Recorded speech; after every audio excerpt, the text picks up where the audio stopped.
Believe it or not, there's a big old cemetery up in those trees.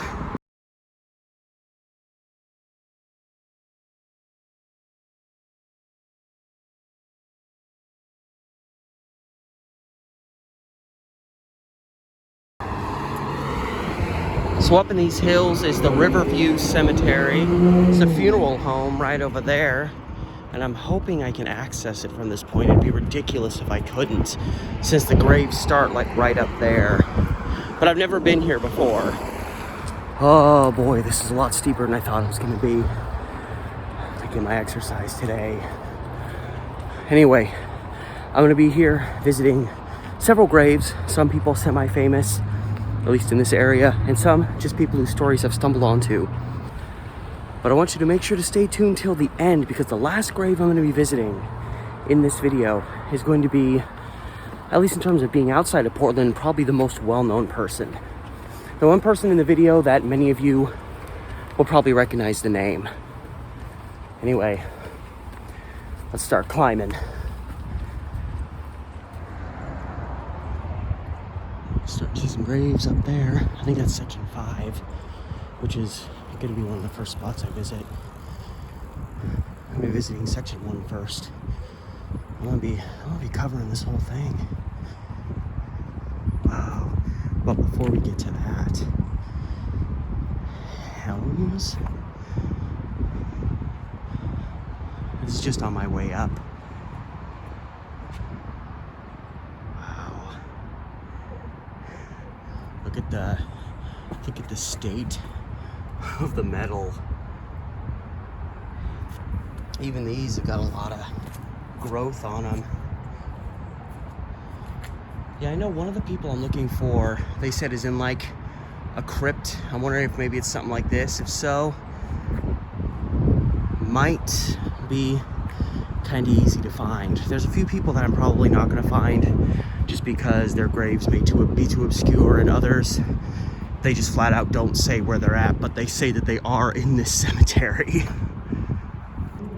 Wow, it's so, they're all on like the side of this crooked hill. I feel like people from other parts of the country would look at this and think this was just flat out bizarre. But it is what it is. Now, that says Pamplin up there. I'm wondering if that's in relation to Pamplin Media, the guy that started that. He certainly is a well-known figure around here, so would not surprise me if that's his family, or at least named for his family. Oh my god, I was about to enter my first section. Right up over there is section 1. I looked up there and I was like, oh my god, there's a guy with a shooter up there. And I realized, nah, I don't think he's real. I'm safe for now. See, I knew coming to a cemetery this prestigious, I would see people that I didn't even know were here. This has got to be, I'll make it up this hill though. This has got to be, I saw Rushlight at a distance. There's got to be an Alan Rushlight, because that was the mayor of Portland, early 1900s. This has to be his family.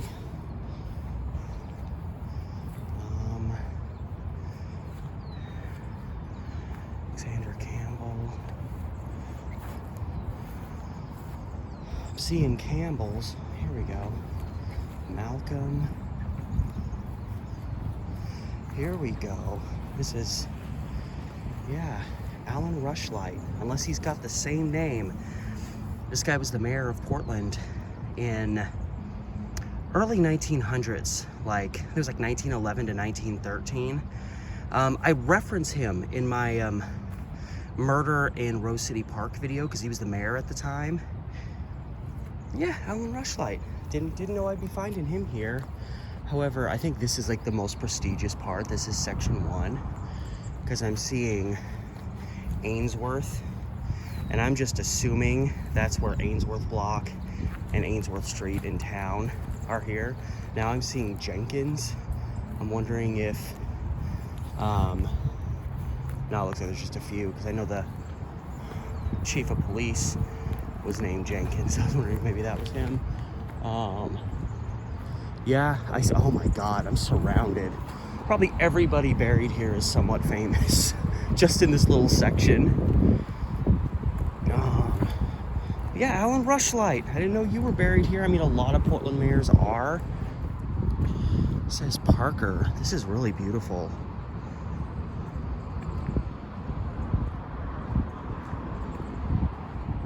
There's two more over here. I just know I'm gonna keep going that way, so I'm not gonna come back through here.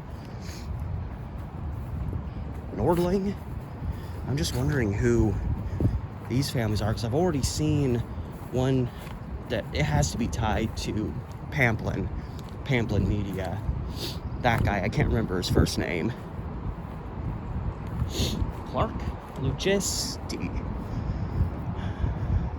Riley Barker. I'm not sure who that is.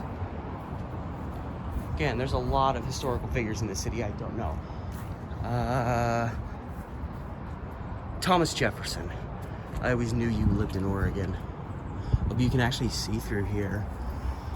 There's Matilda Jane Jefferson and George Jefferson.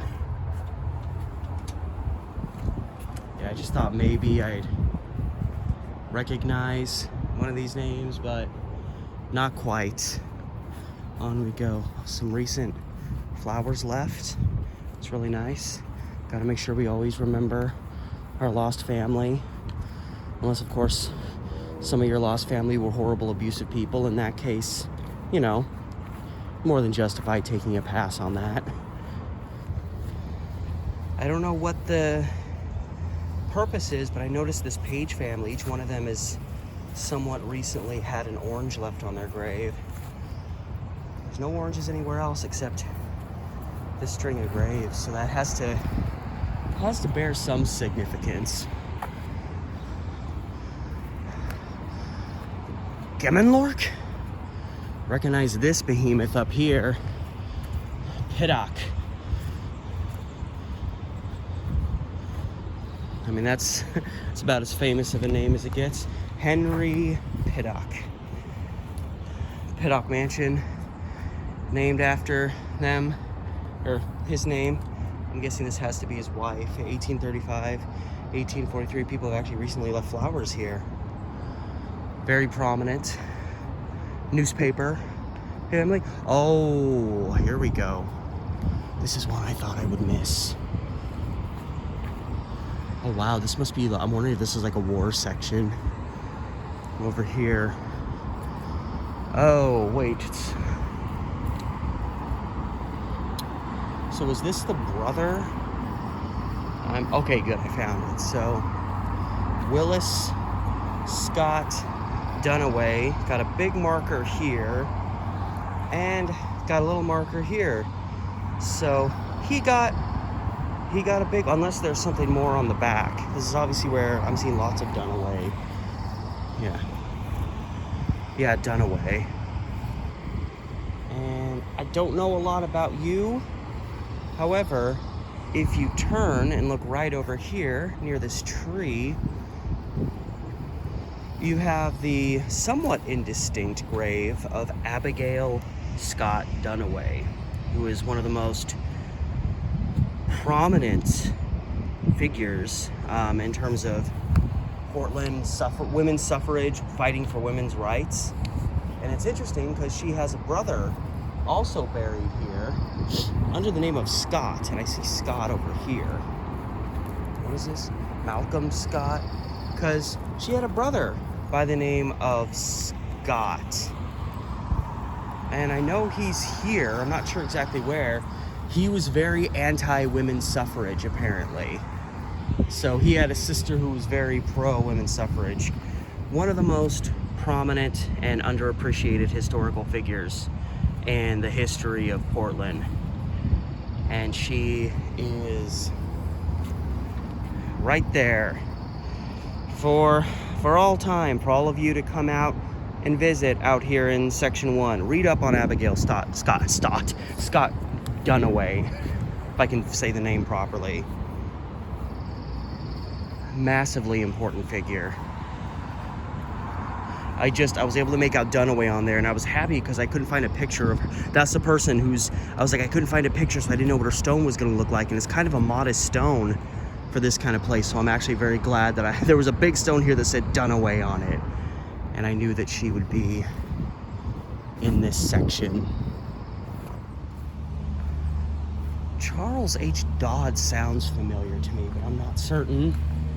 I see over here we've got a name prominent to Portland, if you know, people only know him for the street in town, Terwilliger, which is a winding street in Portland. There's actually a stretch of it known as the Terwilliger Curves.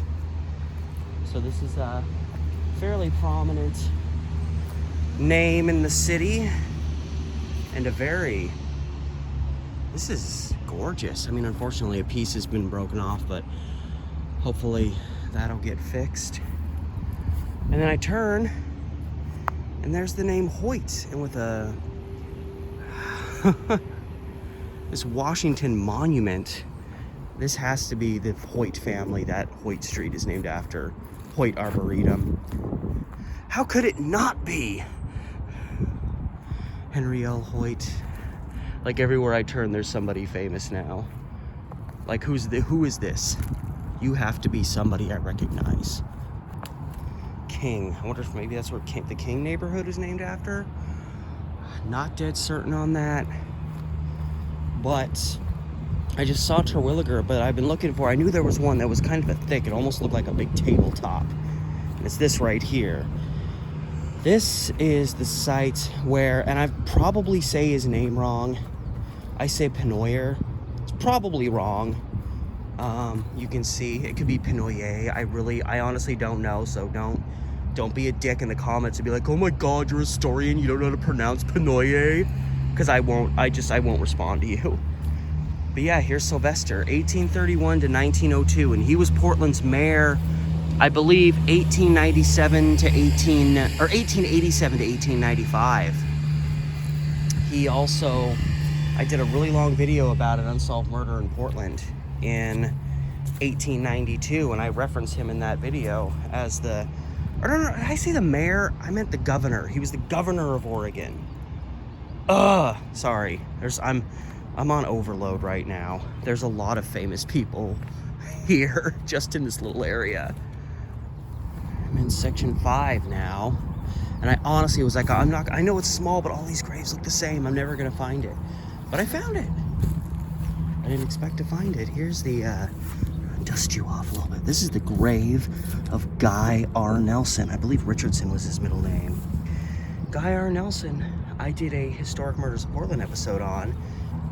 This guy lived in kind of the southern edge of what you call downtown today. He lived on, I believe, Lincoln, between 4th and 5th, and his wife had a sister who was kind of in this very toxic relationship with this one guy, and he kept, abusing her horribly, and then she'd run away and come to Guy and her sister for safety.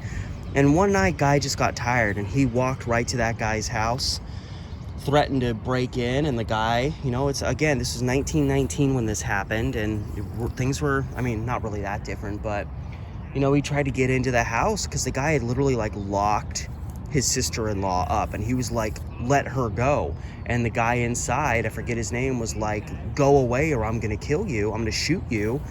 And Guy Nelson wouldn't leave. He wanted to save his sister-in-law, and he broke in, and the guy shot Guy Nelson dead. And because the guy was trying to break into his house, the guy that killed him got off, because they were like, well, he was, it was his home, and he was protecting his home or whatever, while he was literally keeping this guy's sister-in-law pretty much hostage in that house after being horribly abusive for a lengthy period of time. So I really don't care what the laws are. Guy Nelson did the right thing. Maybe he should have called. What were the police going to do? Honestly, he did what he could to try to save his sister-in-law, and he paid for it with his life. So rest easy, Guy Nelson. Regardless of what the law says, you were a badass. There's a pool section here. I don't know if I'm related to any of these people. Obviously, Poole, not the least common name in the world, but I also noticed I might be messing up the name, but I see an Alexander Campbell here.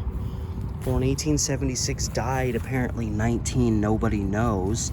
It says 19, so it's implied he lived, but I'm pretty sure that was the name of one of the people that died in the Madison Street Bridge streetcar accident. It's probably not him, and I might even be getting the names wrong. I know a lot of them, they don't have good details on where they were buried or anything, so the fact that this stone doesn't have a date of death, but it does say 19. Maybe they just assumed he would live that long. I'm not going up there because I got places to go and people to see, but I see up here, it's George Abernathy, which I recognize, provisional governor of Oregon, died 1877. Provisional governor. I definitely recognize the name, but I am headed this way. Okay, not to be a baby about it, but for being as prestigious as this place is, they really aren't good at putting discernible markers up so you can see where sections are. I don't know why I'm even trying to go up that way. It's so slick. So I've been trying for like the last 5 minutes to figure out where section 12 is, even looking at maps because these streets wind so much. This has to be section 12. So I'm going up here looking for a grave. Boy, this is a small section. I've spent almost 20 minutes looking for the grave of a woman named Maudine Nickerson.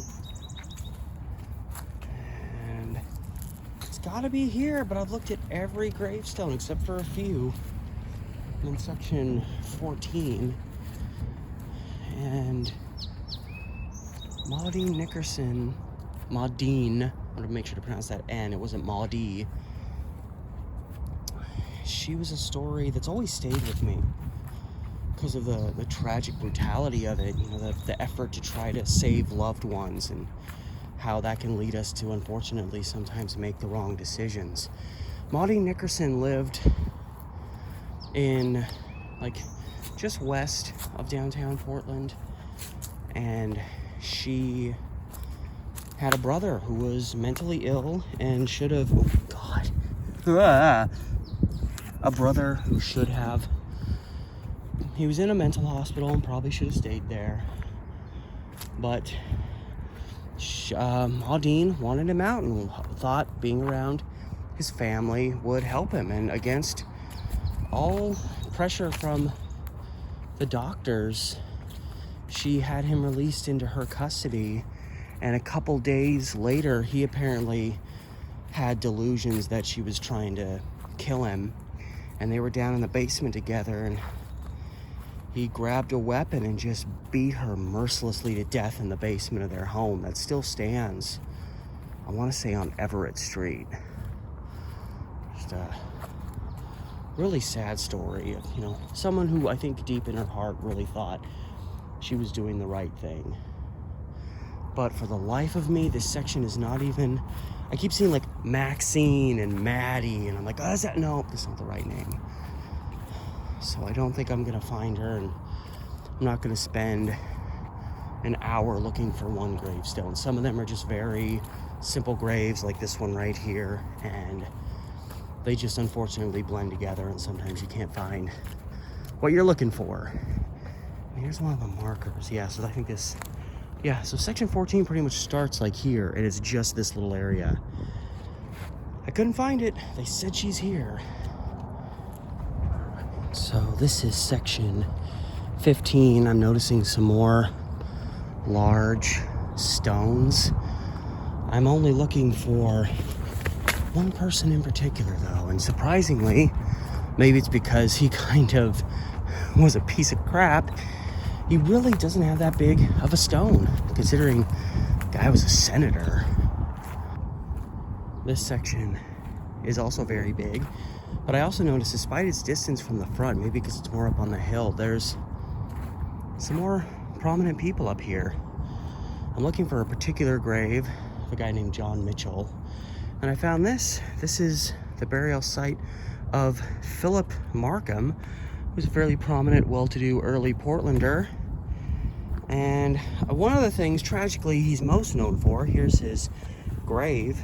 He actually died shortly before these events happened because it was November 1912, but he built the Markham Grand, which stood right across the street right across Morrison from where Pioneer Courthouse Square is today. And because it wasn't built, Philip kind of, cut some corners building the place. A chunk of the building collapsed, and fortunately it was the middle of the night and there was only one person there. It was a woman who literally lived on the floor right above where the collapsing stopped, so she managed to get out alive, and they ended up tearing the whole building down. Just unfortunately didn't quite follow the rules he probably should have been following, but that's whatever. Regardless, he's still fairly prominent earlier Portlander. Okay, so section 102 didn't even show up on the map, but there's section 101, there's section something else or other. So how far down does section 102 go? I don't know, because it doesn't even mark these as being here. So I'm gonna start walking that way because I want to get to section 100. So I might hit John Mitchell's grave along the way. Unfortunately, it's not that distinct, and it's not really all that imperative that I see it. But I wasn't gonna go to section 102 because it wasn't showing up on the map. Now it is, so there's actually, I should be able to find this. Well, I don't know, because now it says like section 101 is there, so is this 102 or 101 now? See, I don't know. God damn, I can't. I'm gonna kind of let my eyes wander. There should be a stone sticking out of the ground. Not quite as big as this one, but kind of like this. Just one name on it. It says Fisher. That's what I'm... Oh, Wait, is that a chipmunk? God, I never see chipmunks around here.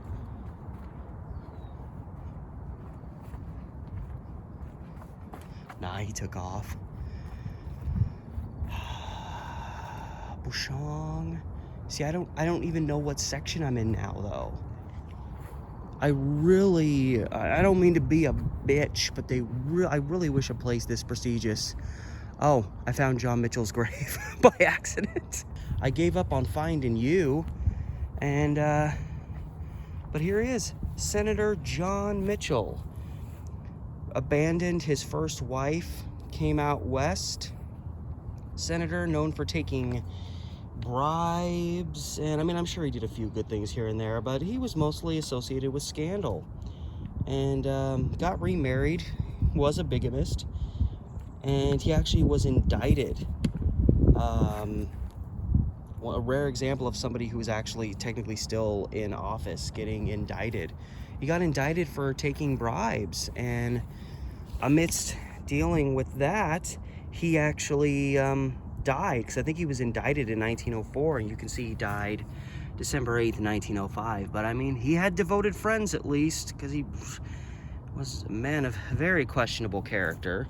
And I'm wondering, Stovall, was that maybe his wife? Was his wife? I don't know anything about him. One of his wives, I guess. I'm noticing that's here between this gravestone and then this put here with him. But yeah, you'll see this is like pretty much all he got as a senator. He got this kind of black. I mean, I shouldn't be knocking. I mean, I think all graves are beautiful in their own way. But this guy was a senator. And there's huge graves here, stones here everywhere. And he got this, because he died pretty much in disgrace. And as I read about it, he died of complications due to dental surgery. So that's interesting. So it looks like he was 70? 1835 to 1905. So yeah, he would have been 70. So I found you unexpectedly while looking for somebody else. But God, section 102 is so tiny then. Like, it's just this little spot up here. So I don't think I'm gonna find, because it says, well, on the map it says it's section 120, but the stone, or the actual marker here on scene says 102. So which do you believe? Because apparently, in this little spot up here, I don't know, maybe section 102 runs along this edge, and then this is section 15. Because there's supposed to be a stone sticking out for Ralph B. Fisher, who was an attorney in the city of Portland. And the guy who killed him is also buried here. I couldn't find their graves, but they're buried a little ways downhill, just like 1 or 2 sections over. James Finch and his wife. And then, yeah, Finch was another attorney, kind of a drunk, kind of unreliable, and so he ended up getting disbarred for a while, which didn't really help his state of mind. And Ralph Fisher actually spoke on his behalf and tried to get him a light punishment, but still, for whatever reason, Finch seemed to blame Fisher for his circumstances. He was probably also bitterly jealous, as Fisher was a successful attorney and he kind of wasn't.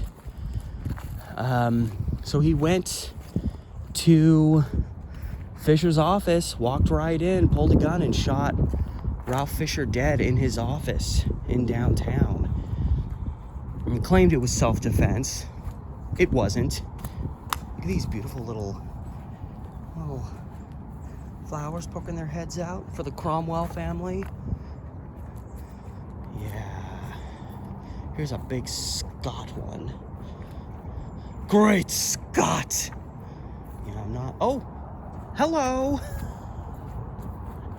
Ask and you shall receive, unless this is a different Fisher family, but this is what his stone looks like. Yep, his grave is all covered in moss, but even you can make out Ralph B. Fisher. Died, I believe, 1908. Yep, that is an 8. Ralph B. Fisher, killed in his office by James Finch, who, again, him and his wife are buried right downhill over there.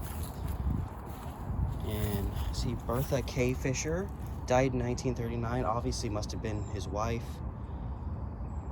And she had to handle that ordeal for a guy who literally got killed just for trying to help a friend out.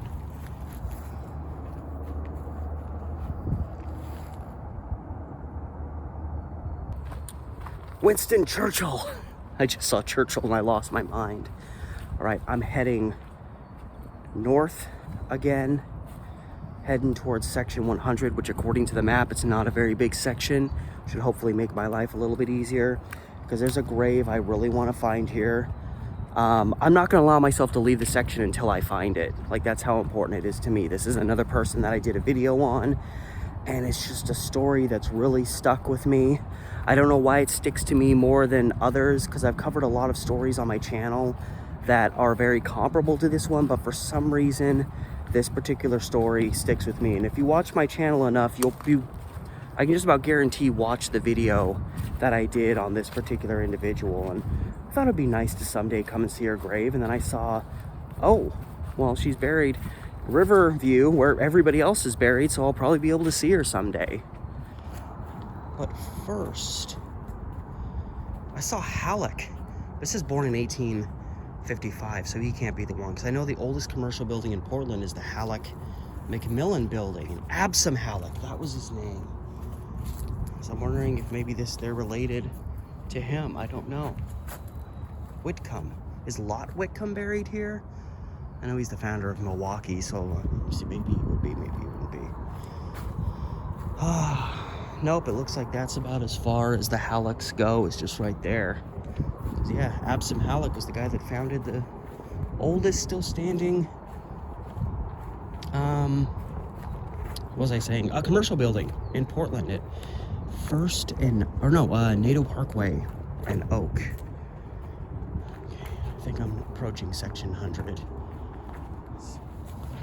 And I swear I'm not leaving this section until I find her grave. That's the second one I've seen that's had something like this on it. It actually looks like this section stretches a little bit further north than I thought, because there's the Halleck stone I just looked at, and I went over there. Then I started noticing there was a lot of stones that looked like the one I'm looking for all up through here. And I was like, oh God, this is bigger than I thought. Never gonna find it. And I found the family section because I recognize the name. I'm guessing this was the grandfather. Here it is. Dude, dirty as hell. I want to like clean the moss off of this. This has been a very neglected grave. Well, I mean, not very. This is just nature taking over. This is the grave of Emma Ulrich, who I did a video about a while back, almost an hour long. Just a horrible tragedy. You know, and a classic example of society not taking stalkers seriously. I know it was 1914, as you can see right there, but yeah, this is, God, this is, I looked that story up. I always wanted to do a Historic Murders of Portland episode about it. Then I ended up doing this long video, and when you follow a story long enough, you get, you know, more emotionally connected than you'd think you would. Even though there are people you never knew. I'm not going to obviously be able to clean this whole thing, but Jesus, at least let us see her name. And yeah, so she was, I think she was 21. I assume her birthday had come and gone because she was killed in November 1914 by this guy who was the elevator operator in her building. Emma Ulrich was something of a socialite. You know, a lot of things you'd read about her in papers before her death. She, you know, she threw a lot of parties, a lot of, you know, boat parties. You know, she got out there and had fun. But she was also an extremely hard worker. Everybody who worked with her at the Lewis building in downtown said she was by far the best worker they had. And yeah, this guy named Fred Tronson, who, again, was the elevator operator in her building, you know, she came in one day, and I mean, she was beautiful. I understand being attracted to an attractive young woman, especially one who was as, you know, just as well structured as a person as Emma was. But when they tell you no, you deal with it and you walk the hell away. And Fred Tronson did not do that. And he followed her around and stalked her for months, and he literally held her at gunpoint in her building. It was literally a hostage situation, and she managed to convince him to let her go. And when that issue went to court, the judge pretty much said, hey, Fred, how about you just get out of town? And that was a very common thing when guys were fixated. Actually, there's another person buried out here, I think more that way, whose story is very similar to Emma's.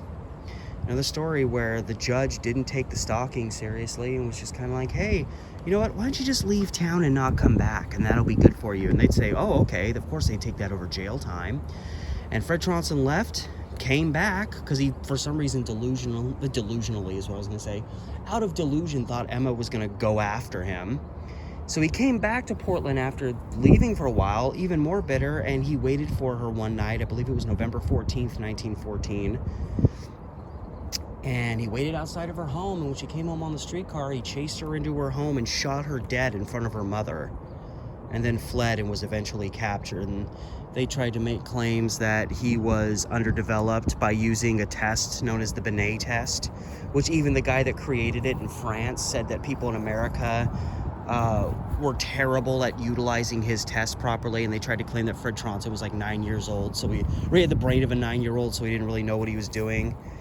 And no, he knew what he was doing. Even if he wasn't the smartest guy in the world, he knew how to communicate. He planned this out in advance. He planned his escape out. This guy knew what he was doing, and he took someone, you know, far too young.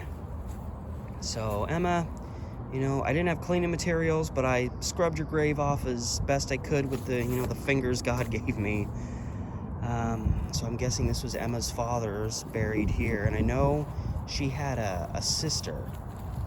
I can't remember her sister's name off the top of my head. I don't know if she's buried here, but Emma is with 35 years older, so this may have been her father, because I know when she was killed, her mother had remarried and was her stepfather living there, who unfortunately was not in the backside of the house when this happened, but in the front, so he couldn't. I mean, the guy came running in with 2 guns. I don't think the dad would have protected Emma much, but finally get to see this grave. Honestly, this grave was one of all the graves I was going to see today. This was in my top 3. I absolutely wanted to find Emma's grave. It means a lot to me.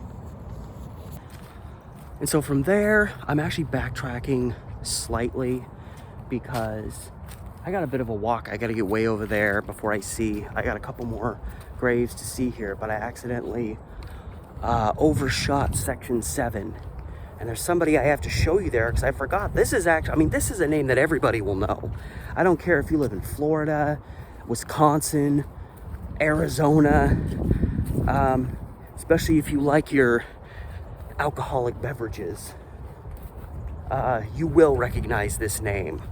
Totally forgot that this guy's here, and he has a big old gravestone. So actually a lot of these are big. Shouldn't be that hard to find them, though. God, there's probably a lot more famous people here. Sinnott, I recognize that. It's probably who the Sinnott house was named after. Okay. Oh, here we go. Oh, no. Oh, no. Oh, no. It's fine. Don't worry. Wouldn't be my first time. All right. Gotta find this place. Gotta find this place. This section is so big. Wait, no. Hold on. I'm not there yet. Not there yet. Hey, what's up, Pamela Benson? Benson, like Benson Hotel? I doubt it. Oh, I jammed my toe when I did that. I mean, just look at how huge some of these are, and a lot of the names I don't recognize. Simeon and Amanda Reed. Reed College named after you? I don't know. You see these just huge ones. I see Kearney. I know there's a Kearney Street in Portland. I'm wondering if that's who that street was named after them, because this is a big fella too. You're a tall drink of water.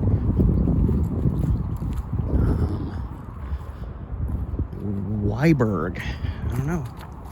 But you know me, actually this is not accurate at all, but I don't really care too much for getting a tall drink of water, because I'd much rather have a beer. That was corny as shit. Yes, this is the grave of Henry Weinhard, the beer man, the beer master himself. Personally, I prefer his sodas, which I understand. I understand they're like stopping making those. Like Henry Weinhard is like, they're like canceling the brand, which pisses me off. I love their soda. Drank their root beer as a kid. And the Weinhard. Now this says Henry Wagner. What? They have to be parts of this family. But he was born 1864. That's too young. Here we go. 1830 to 19. Somebody left him a beer bottle. Or no, that might be a root beer. They left him a little gift. That is so great. I love that. The label should be facing up though. There we go.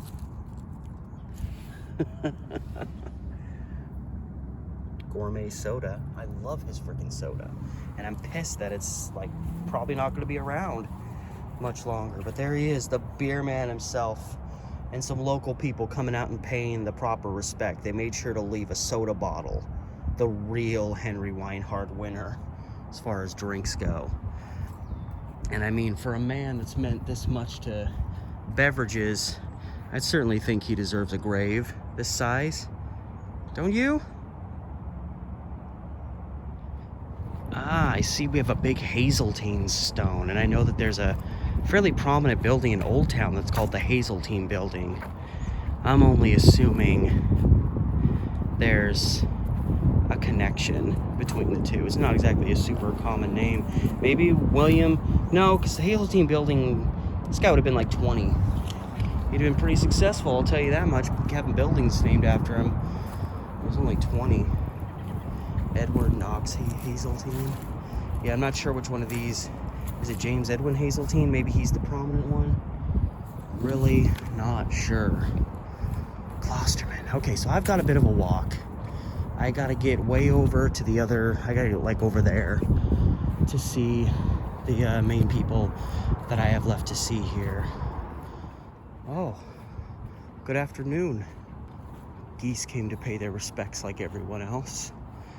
Yet one's always eating and one's always looking out. Enjoy the chow, as you were. So I'm currently in section 105, looking for a grave that, I don't know, this feels very big. I don't know if I'm gonna find the grave I'm looking for, which will suck. I really want to find this grave.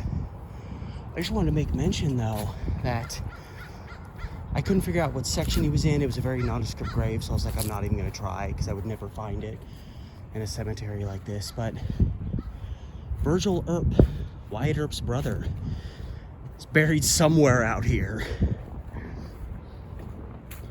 So, you know, did I even really write? I don't think I really wrote anything down about him. Because I was like, I'm not going to find his grave, so what's the point? You see what I'm dealing with? These graves all look the same. Help me find the word gray. God, they all look the same. This section is huge.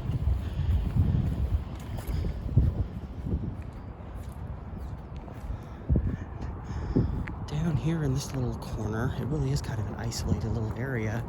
Down over here is section 111. There's actually like a little viewpoint thing down here. And I'm guessing section 111 is just a little bit beyond there.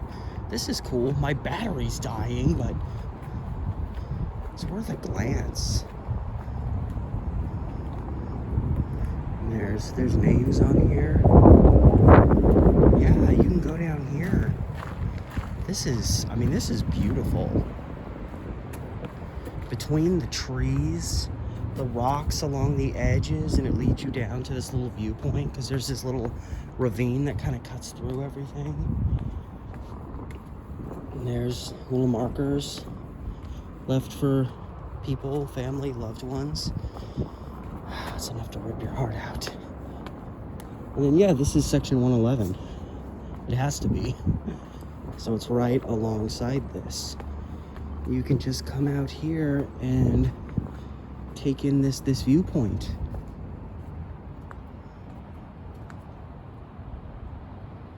You can see the other graves over there. Actually, literally, that's the Ulrich stone for reference. So that's where Emma Ulrich's buried, and I'm just right on the other side of this ravine from there. So this is really beautiful, a nice little addition to this big old cemetery. And with that, we venture into section 111. It doesn't look too big, so hopefully I'll find what I'm looking for. So I'm looking for the person whose grave I'm looking for is Mary Spina, who was killed just a couple years after Emma Ulrich under similar circumstances. And this is the one person that I have no picture to go off of. I have nothing except just to look at every grave and see a lot of them are kind of buried. This was like a more neglected section. Like there was a guy that came through, like, and they just disposed a bunch of mulch over here, and it looks like they spit like some crap. So there's just like dirt covering this grave, and it says it's somebody's mother, so I guess I can try to uncover it a bit. There we go. Doing my good deed for the day. Even though I look like I'm defiling someone's grave, which obviously I'm not, but from a distance, as it says, Mother and Dad Christensen. And it would have been hard to tell with all this friggin' dirt like this. I mean, look, it seems pretty clear. We're dragging a bunch of stuff through here, and they're just letting stuff get piled on people's gravestones. So I have no picture to go on. Some of these are almost completely buried, but because I'm literally down to this little area, like this little stretch. So if she's not here, I'm not gonna find it because I've checked every single grave in this section. And I noticed there's lots of people with S names. Like you see Springer. So that I keep seeing S names. Like, is that it? No. Is that it? No. Is that it? No. Yeah, Stafford. But if I don't find her grave, because I know she's here, she's within, you know, at least a couple 100 feet of me. Mary Spina was another young woman. She lived in Northeast Portland, not too far from where Lloyd Center is now, kind of a little east of there. And her family took in a boarder, a guy named Monica was his last name. I forget, Giuseppe. Is it Giuseppe? I think it was Giuseppe Monaco. And he became obsessed. Right as I say that, there's a Giuseppe. It's not him. I'd hope not. That would be really disturbing if they buried him so close to Mary Spina, because his family kicked him out. And it was another thing. He was kind of taken to, I don't know, like juvenile something or other. Yeah, this is all that's left, is these like 3 graves here. And they told him, just like with Fred Tronson, oh, you know what? Here's a troubled young man. Leave Oregon and don't come back. Yeah, I can't find her grave. I'm not going to find it here. But anyway, they told him, take off, leave, don't come back, and we'll let you go. So they did. He left for a little while, and then he snuck back into town. And late at night, he opened up the window to Mary Spina's room and literally just emptied, shot her like 7 times in bed while she slept, and took off.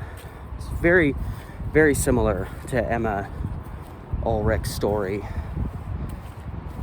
And tragically, a story that sort of in various ways repeats itself throughout time, because our form of law enforcement doesn't take stalking seriously enough. People end up dying and they say like, oh, well, what can we do? Anyway, so I thought I was going up there, but actually, no. You know what? This is a lot larger over there than I thought, and my phone is dying. I'm not going down there, Nathan Harvey.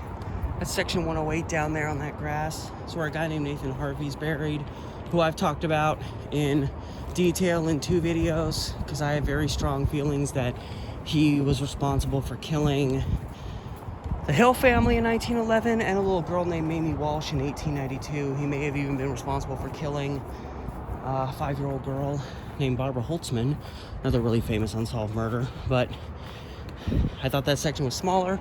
I'm not giving you the satisfaction, Nathan.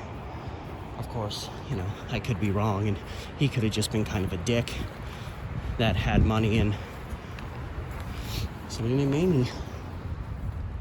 And now I'm actually technically in another cemetery. I'm in Greenwood Hills.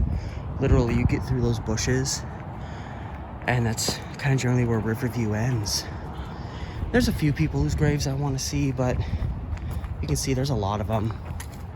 And I may come back at another time when I know more people that lived here. But according to the map, this general area is section 9. A woman named Ethel Jane Rice is buried somewhere through here. And she was one of many women who was brutalized at a place called the Reed Hotel, which I'm going to be doing a video on.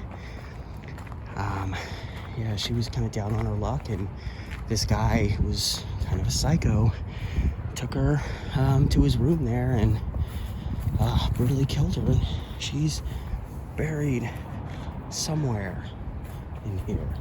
You even have a little bench and a little bog, and there's actually graves around it. So yeah, this is Greenwood Hills. I'll probably come back when I know more people that are buried here. Find their graves. It should be a lot easier since it's small, and I'm on Palatine Hill Road now. But I'm not done. So there's Greenwood Hills, and I hope it's open, because dead ahead, right up there, is a small cemetery. I apologize if I'm mispronouncing it, but Ahavi Shalom Cemetery. And I want to hit that up before I leave.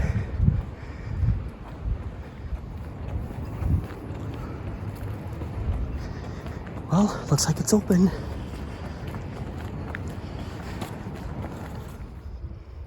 It's a fairly small cemetery, but a lot of people have been buried here.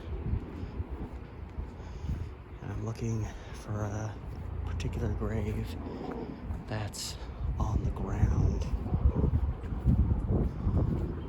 I don't know exactly what part. I'm just gonna search for a bit. Okay, I found it. I was taking a picture and I saw that there was a tree nearby and there was a bunch of little shrubs, and I saw these and I was like, but then I saw this grave, and you can actually see these graves in the picture, and there's an arrow pointing to a grave just beyond it. This here is the grave. We can see a lot of people have left little rocks. Obviously people know she's here. This is the grave of Rebecca Schaefer. The most known for being an actress. She was on what was it, My Sister Sam? Was that what it was called? And she was kind of getting a movie career going in 1989. She was actually waiting to receive a script for, sorry about the wind. She was waiting to receive a script for The Godfather 3 to read for a role, so she was expecting somebody to show up with that. And someone did come to her door, but it was a guy named Robert Bardo who had developed this twisted obsession with Rebecca, and he shot her dead right there, the front door of her, I believe it was her West Hollywood home. So she's a November birthday like me, so she was 21 years old when she was killed. So much, you know, you think, when you think of somebody who was rapidly becoming a celebrity, you think, oh, so much talent lost. But you know, that's all fine and dandy, but more important than that is a life was lost, a daughter was lost. That's all that matters in the end. And there's a quote that says, I am so wise to think love will prevail. I am so wise. And then it says RLS, which is her initial, so I'm wondering if this is, it says 1989. So yeah, actress Rebecca Schaefer, buried right here at this tiny little cemetery.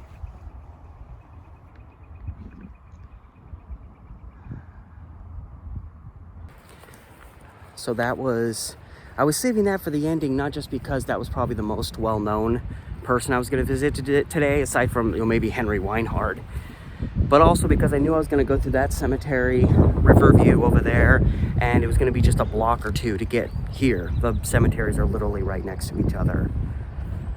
So that's it from this cemetery. I'm not going to say its name again because I'll probably botch it and feel like an idiot. Just wanted to stop here to briefly visit Rebecca Schaefer's grave and head on out. So thank you so much for stopping by. I know I've been doing a lot more documentary type stuff, but I said I was going to keep doing stuff like this as well periodically if it's has, you know, a historic focus and historical significance, and this certainly does. This is a beautiful cemetery, by the way, very small but very beautiful. So anyway, from up here in the West Hills, taking in some cemeteries. Thank you so much for stopping by. It's been Steve the Amateur Historian, and I'll see you next time.